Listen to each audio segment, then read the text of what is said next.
Então, a gente vai ter uma inflação aí daqui a pouco. A minha tese agora é que a gente está no final da bolha de tecnologia e início de uma bolha de commodities. O início do início. Então, acho que agora o pessoal vai vender tecnologia, que as empresas estão muito esticadas, e vão começar... Múltiplos gigantescos. E commodity está abaixo... Empresas aqui no Brasil abaixo do valor patrimonial.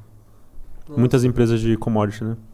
Por quê? A gente passou anos investindo em tecnologia e não fizemos investimento. Não olhou pro gargalo, é isso que eu ia pensar. Tipo assim, a gente olhou tanto pro que ia gerar IA e não pensou o motor que ia custar isso aí para movimentar, né? Talvez. Exatamente. Interessante. Eu vi que o Mark Zuckerberg também voltou a dobrar a aposta na questão do metaverso. Sério? Qual que é a aposta dele agora? A aposta dele é que quem vai ganhar o uso das IAs é quem tiver a melhor base. Então, em vez de ficar discutindo com a melhor produção de IA agora, ele quer criar a maior base. De usuários. De produtos, de vídeos, de melhores edições, de um ser humano mais perfeito. Então, assim, pensa que ele vai carregar 800 trilhões de terabytes de informação com tudo que você pode fazer para editar. Dados. Com esses dados ele vai... Dados. Esses dados são ouro dele. Há um ponto que se ele tiver isso, fica tão caro para qualquer outro criar esses dados que é mais fácil as pessoas criarem as suas IAs nessa fonte. Consumir. E aí é a nova aposta dele. Eu acho que essa pode ser uma boa aposta. E o Meta, eles lançaram o Llama lá, né? Então o Llama. Um modelo bom. É. Eu acho que quem vai ganhar essa briga das IAs é o Google. Porque pro Google para as outras empresas é uma coisa a mais. E pro Google é vida ou morte. É extensão. E é extensão também. Você já usa o Google com Gemini, com a Nasdaq, começa a ter sinergias diretas ali. Porque o ChatGPT e essas outras IAs tomaram muito da busca do Google, que é o principal negócio deles, é a busca e os anúncios. Então eles precisam... E o Google está dominando toda essa cadeia. Eles têm... eles conseguiram primeiro a energia, licença do governo americano para operar usinas atômicas. Conseguiram essa licença, então eles vão ter energia barata. Aí eles têm o hardware. Eles estão competindo com a NVIDIA em hardware de inteligência artificial. Aí eles têm o Google Cloud, então eles também têm a tecnologia, têm a expertise em cloud. Os primeiros algoritmos ali que o ChatGPT se baseou, eles são do Google. Tem vários artigos científicos do Google dessa tecnologia. E eles também têm a distribuição, que é o Google. O próprio Google, quando você pesquisa lá, já aparece a IA. Então eles têm a energia, placa, Google Cloud, algoritmos e a distribuição. Eles têm toda a cadeia. Por isso que eu acho que a Apple fechou o negócio com eles, né? Para colocar o Gemini. Tem muita gente que vai, obviamente, se adaptar, né? O sistema e o poder sempre não sofre, ele navega e ele já tem recursos para poder lidar com essas situações. Mas assim, não para as pessoas ficarem ricas, talvez, porque a gente sabe que sempre é muito arriscado você dar uma indicação de faça isso, né? Mas para elas evitarem se apertar, quem que você acha que está em situações mais críticas agora? Endividados? Quem tem dinheiro em... Pessoas com dívida é complicado. Porque assim, eu acredito que a gente vai ter uma crise deflacionária. Que é uma crise diferente, não é uma crise igual a 2008 nem 2020. Como que funciona uma crise deflacionária? Uma crise deflacionária o preço de várias coisas vai despencar. Igual foi em 29, uma depressão.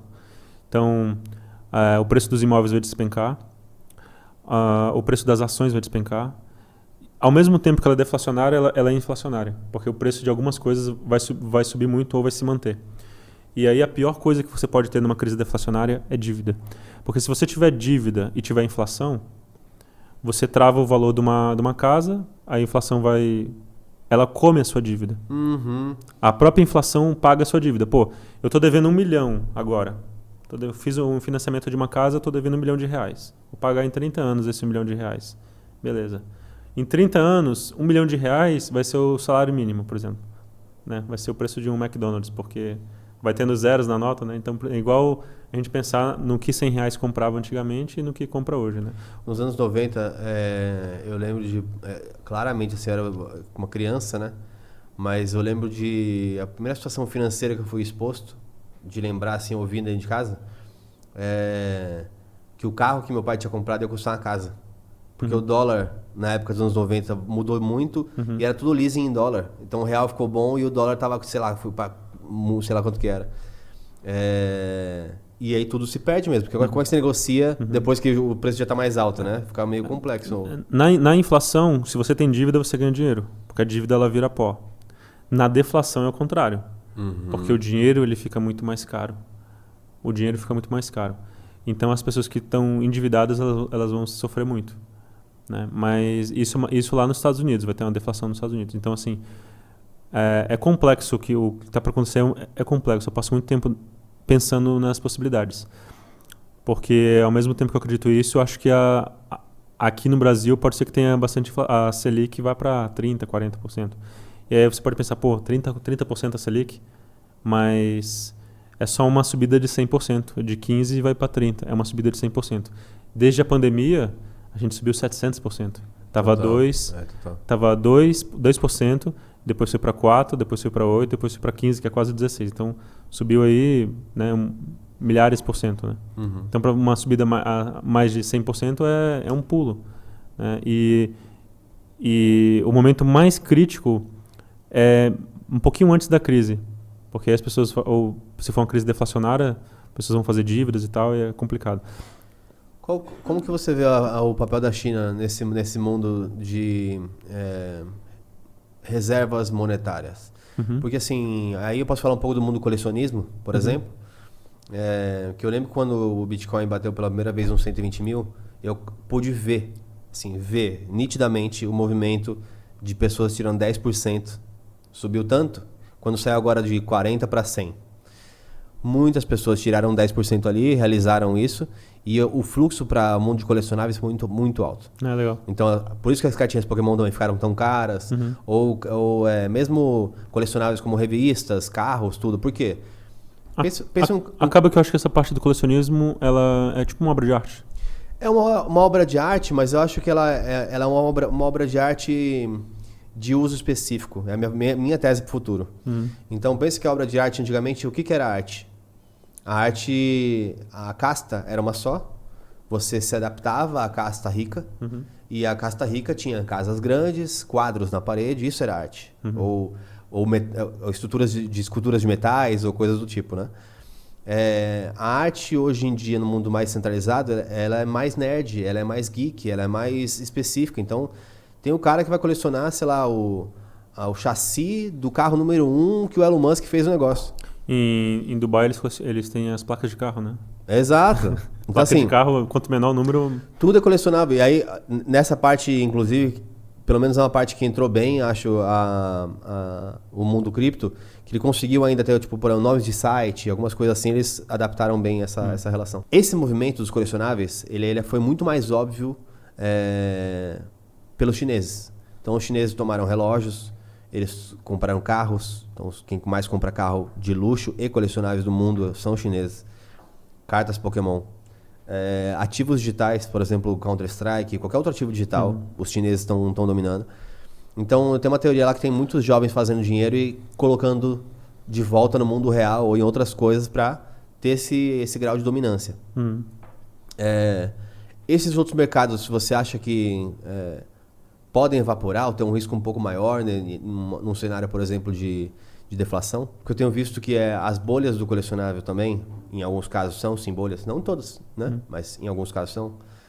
Elas muitas vezes vêm acompanhadas do endividamento do jovem americano, que começa a ver que isso dá dinheiro, e aí ele compra mais, e compra mais, e compra mais, e compra mais, e de repente ele tem um estoque que ele acha que é mega legal, mas ele está devendo contas para pagar. Se esse preço vai para baixo, ele vai ter que pagar. Ele vai ter que pagar. Sim. Ou se desfazer do que ele tem, enfim, mais coisas do tipo. Isso é perigoso. Isso aí a gente chama de alavancagem. É uma alavancagem, o cara está provavelmente usando cartão de crédito, mas não deixa de ser uma alavancagem. Então, num cenário de deflação, em que ele seja obrigado a pagar, ele vai ter uma chamada de margem, que a gente chama no mercado financeiro, vai ter que margin call. E vai ter que vender os ativos, às vezes, até mais baratos do que... Mas desculpa, eu me perdi na pergunta. Sim. Desculpe meu autismo por isso, mas acho que talvez o resumo é a China.